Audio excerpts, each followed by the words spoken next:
반갑습니다. 먼저 하나님의 말씀 마태복음 5장 7절의 말씀을 봉독하겠습니다.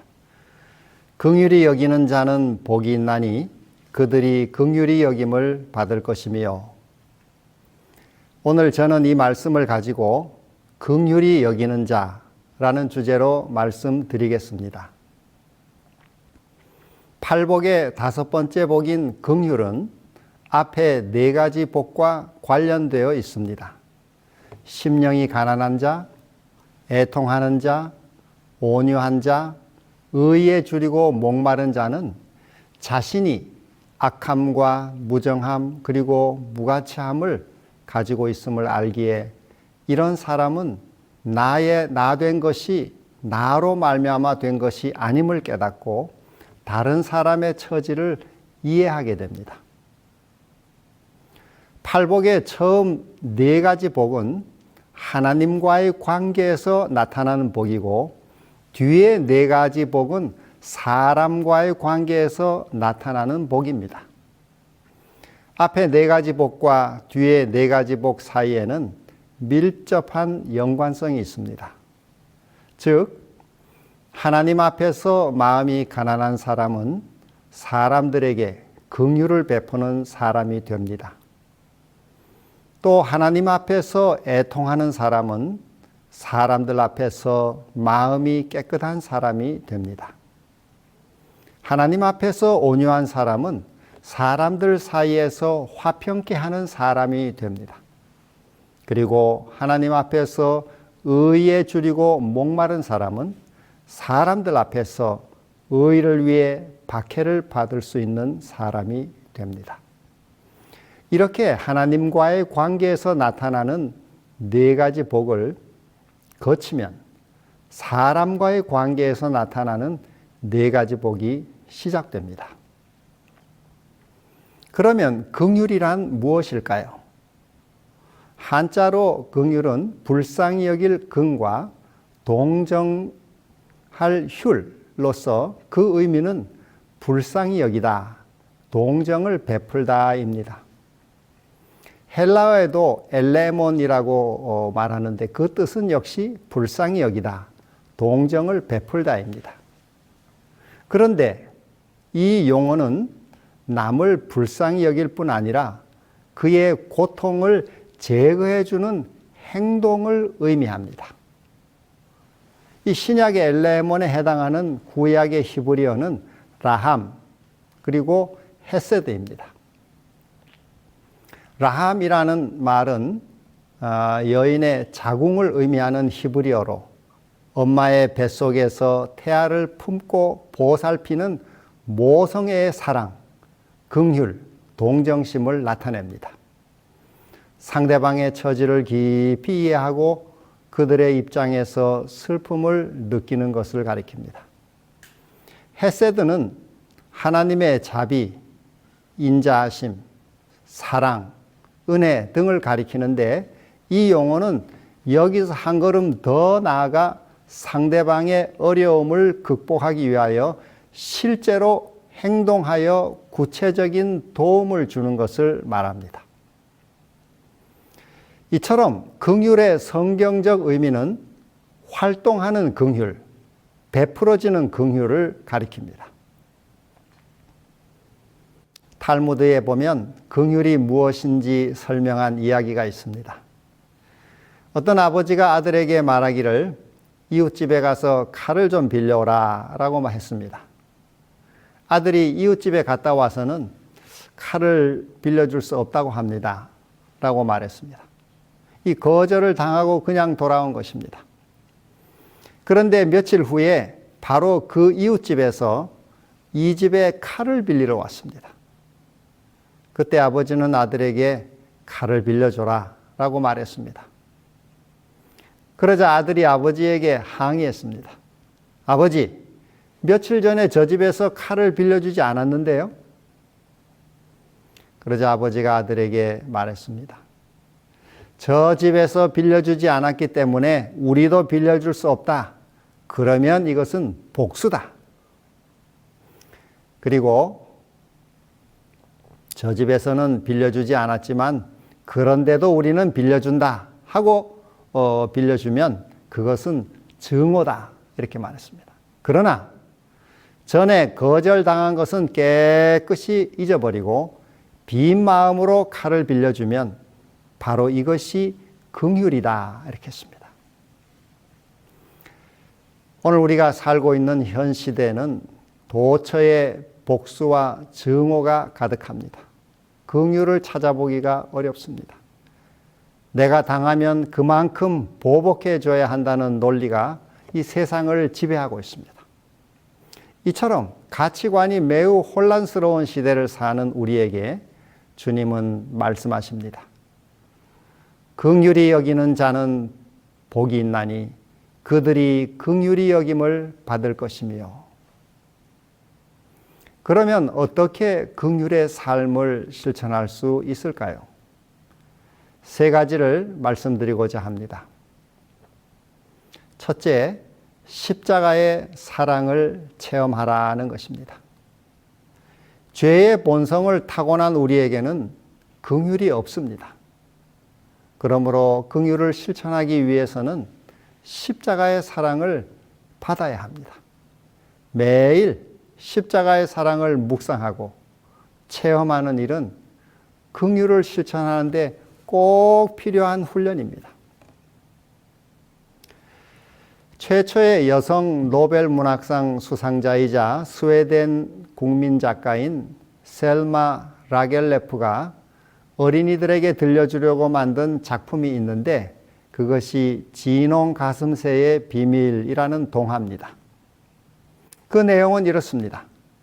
하나님께서 세상을 창조하실 때 하루는 저녁 무렵 잿빛털을 가진 새를 만드시고 진홍 가슴새라고 이름을 붙여주셨습니다. 그런데 자신이 온통 잿빛털만 가졌다는 사실을 인식한 그 새는 왜 자신이 진홍 가슴새인지 궁금해서 하나님께 여쭤봤습니다. 하나님, 저는 온몸이 잿빛인데 왜 저를 진홍 가슴새라고 하셨는지요? 아무리 봐도 붉은색이 없는데요? 그러자 하나님께서 이렇게 대답해 주셨습니다. 내가 그렇게 불렀으니 내 이름이 될 것이다. 그러나 네가 참 사랑이 무엇인가를 알게 될 때 그 이름에 합당한 깃털을 가지게 될 것이다. 오랜 세월이 지난 어느 날 진홍 가슴새가 사는 둥지 근처 언덕에 십자가가 세워지고 그곳에 어떤 사람이 못 박혀 매달렸습니다. 이 새가 가까이 날아가 보니 그 머리에 가시면류관이 씌워져 있었는데 가시에 박힌 상처에서 붉은 피가 흐르고 있었습니다.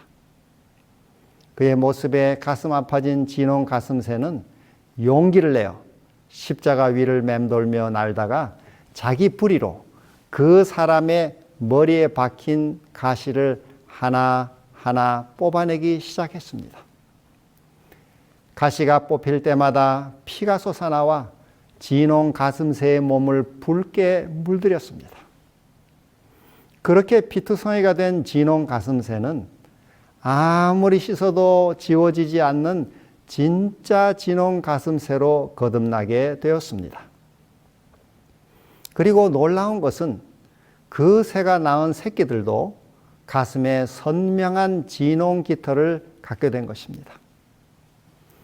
이 이야기는 십자가의 사랑을 체험하고 새로운 피조물로 거듭난 사람에 관한 이야기입니다.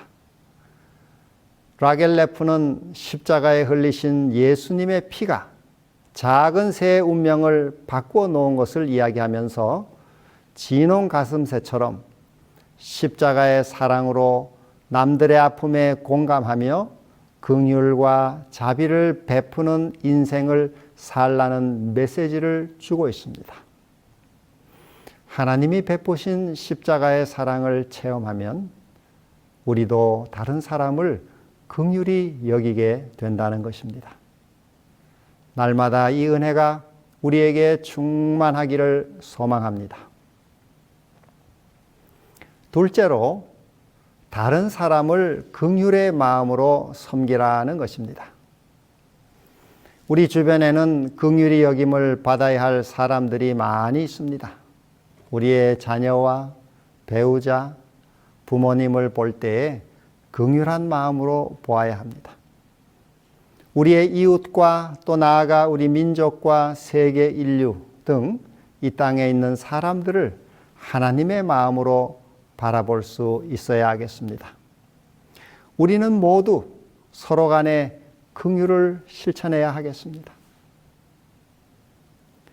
미국 뉴욕주 뉴욕시 퀸즈에 라과디아라는 공항이 있습니다.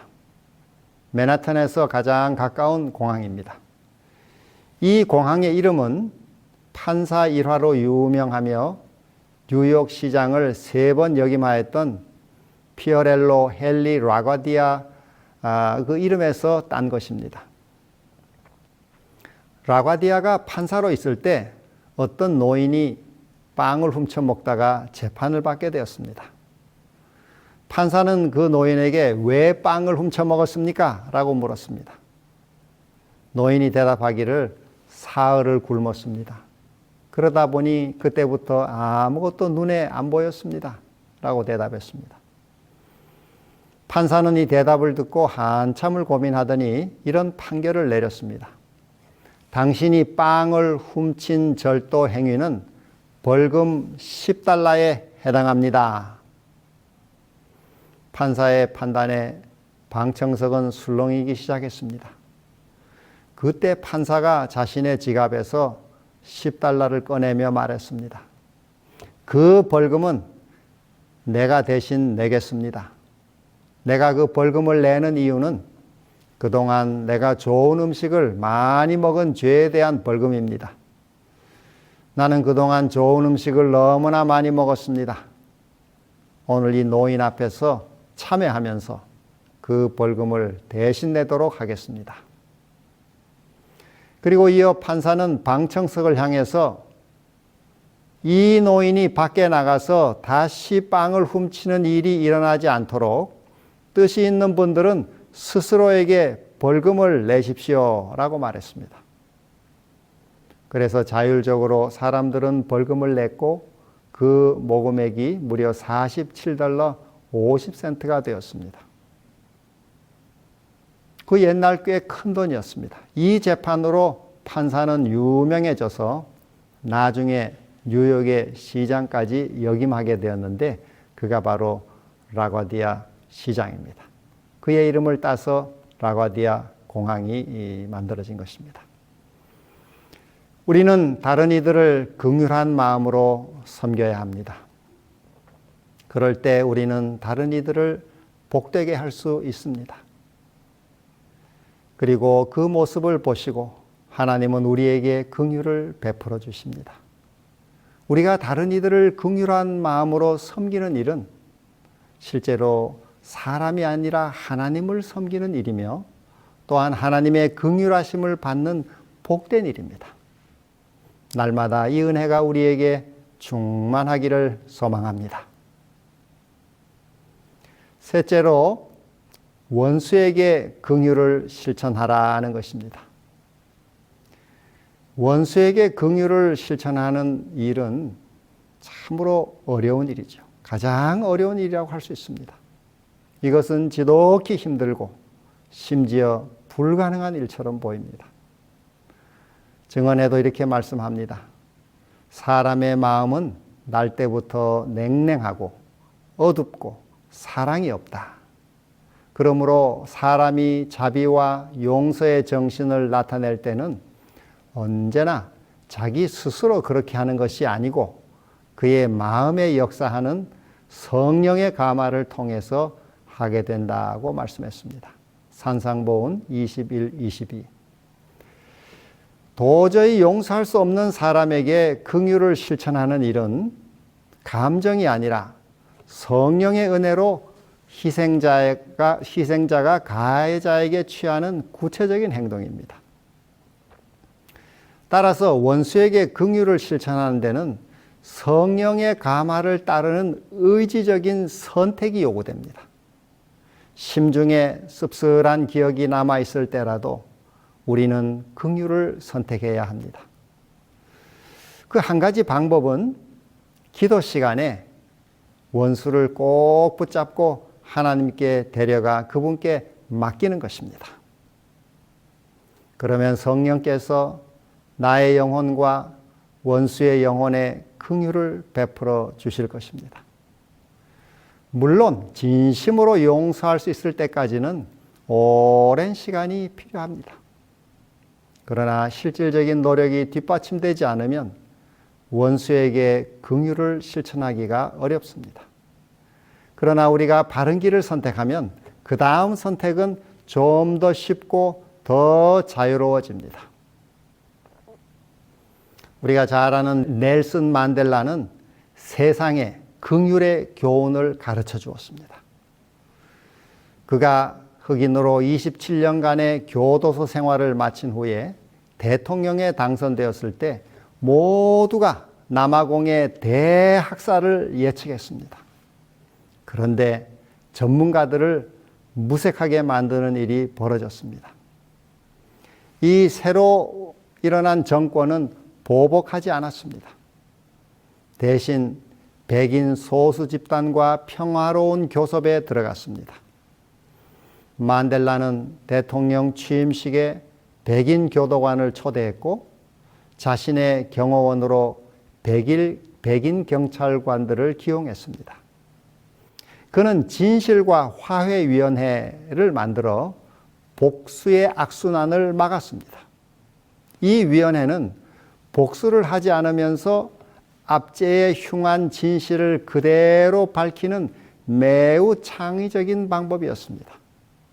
그 규칙은 간단했습니다. 백인 경찰이나 군인이 자발적으로 원고 앞에서 자신의 죄를 낱낱이 자백하면 그 범죄로 인해 재판을 받거나 처벌하지 않는 것입니다. 이 흑인 강경론자들은 그것은 부당한 처사라며 불평했지만 만델라는 남아프리카에는 정의보다 치유가 더 필요하다고 역설했습니다. 온 나라로 하여금 망각하지는 말되 용서하라고 한 것입니다. 만델라의 그런 태도가 나라 전체의 분위기로 이어졌습니다. 어느 날 청문회 자리에서 반드브렉이라는 백인 경찰이 나와 자기의 죄를 털어놓았습니다. 자신은 동료 경찰들과 18세 흑인 청년을 총으로 쏘고 그 시체를 불태운 뒤에 증거인멸을 위해 시신을 바비큐 고기처럼 이리저리 돌려가면서 불에 그을린 사실을 토로했습니다. 8년 후에 이 반드브렉은 다시 그 집으로 가서 그 청년의 아버지를 체포했는데 더 악질적인 것은 청년의 아버지를 불에 태워 죽일 때 그 청년의 어머니로 하여금 그 장면을 강제로 지켜보게 했다는 것입니다. 아들과 남편을 차례로 잃은 노 부인에게 법정에서 말할 기회가 주어졌습니다. 판사가 물었습니다. 반드브렉 씨에게 무엇을 원하십니까? 그녀는 남편의 장례를 제대로 치를 수 있도록 반드브렉 씨가 남편의 시신을 불태운 장소로 가서 그 죄를 모아다 주었으면 좋겠다고 요청했습니다. 반드브렉은 그렇게 하겠다고 고개를 끄덕였습니다. 그 후 노부인은 이렇게 말했습니다. 반드브렉 씨는 제 가족을 모두 죽였습니다. 그러나 저에겐 아직도 사랑이 많습니다. 한 달에 2번 그가 우리 집에 와서 하루를 보냈으면 합니다. 내가 이 사람의 어머니 노릇을 할 수 있게요. 나는 반드브렉 씨가 하나님의 용서를 받았다는 것과 나도 그를 용서한다는 사실을 알았으면 합니다. 내가 정말 그를 용서했다는 것을 반드브렉 씨가 알 수 있도록 그를 안아주고 싶습니다. 이렇게 말하고 그녀가 반드브렉을 안아주기 위해 증인석으로 걸어가는 동안에 법정 안에서 누군가 자비로운 주 하나님 찬송을 부르기 시작했습니다. 그러나 반드브렉은 그 찬양을 끝까지 듣지 못했습니다. 그는 상상할 수 없는 은혜에 압도되어 그만 기절하고 말았던 것입니다. 남아프리카 공화국은 정의가 아니라 긍휼을 통해서 살아났습니다. 사랑하는 여러분, 주님께서 우리에게도 이런 은혜를 베풀어 주시기를 소망합니다. 말씀을 정리하면서 사랑하는 여러분, 우리는 긍휼을 실천하도록 명령을 받고 있습니다. 그렇게 되기 위해 먼저 우리는 심령이 가난한 자가 되어야 하겠습니다. 자신과 이 세상의 죄에 애통하며 회개하는 사람이 되어야 하겠습니다. 자신의 힘을 하나님의 뜻에 따라 통제하는 온유한 사람이 되어야 하겠습니다. 그리고 의에 대해 목말라 하는 사람이 되어야 하겠습니다. 그러면 우리는 긍휼히 여기는 사람이 될 것입니다. 그때 우리의 가정은 남편과 아내가, 부모와 자녀가 서로를 긍휼히 여기는 가정이 될 것입니다. 또 우리의 교회도 긍휼히 여기는 교회가 될 것입니다. 이런 복이 우리 삶에 충만하게 되기를 소망합니다. 나아가 하나님의 사랑을 받은 우리는 무정한 세상에 들어가 긍휼을 베풀므로 이 사회를 치유하고 절망에 빠진 많은 사람을 그리스도 앞으로 인도해야 하겠습니다. 사도 야고보는 이렇게 말합니다. 긍휼을 행하지 아니하는 자에게는 긍휼 없는 심판이 있으리라. 긍휼은 심판을 이기고 자랑하느니라. 야고보서 2장 13절. 증언은 이렇게 말씀합니다. 긍휼히 여기는 자는 신의 성품에 참여하는 자들이다. 그러므로 그들 안에는 하나님의 자비로운 사랑이 나타난다. 무한한 사랑이신 하나님과 일치되는 마음을 지닌 모든 사람은 남을 교화시키기 위해서는 힘을 쓰되 남을 정죄하지는 않는다. 영혼 속에 거하시는 그리스도는 결코 마르지 않는 샘이다. 그분께서 거하시는 곳은 어디나 자비가 흘러넘치게 될 것이다. 산상보온 22. 사랑하는 여러분, 우리 삶의 기회가 있을 때마다 우리 모두 긍휼을 베풀게 되기를 바랍니다. 남에게 베푼 긍휼은 여러분과 여러분의 자손에게 돌아올 것입니다. 사랑하는 여러분, 지금 우리는 주님의 재림이 가까운 종말에 살고 있습니다. 날마다 주님의 은혜를 힘입어 이웃을 긍휼히 여기며 은혜의 복음을 전하는 일에 헌신하게 되기를 소망하며 말씀을 마칩니다. 다 같이 기도하겠습니다. 하늘에 계신 우리 아버지, 오늘 우리에게 귀한 말씀을 허락해 주셔서 감사합니다. 우리로 심령이 가난한 자, 애통하는 자, 온유한 자, 의에 줄이고 목마른 자가 되게 하여 주옵소서. 자신의 악함과 무정함, 무가치함을 알게 해주셔서 전적으로 하나님의 은혜를 힘입게 하여 주옵소서.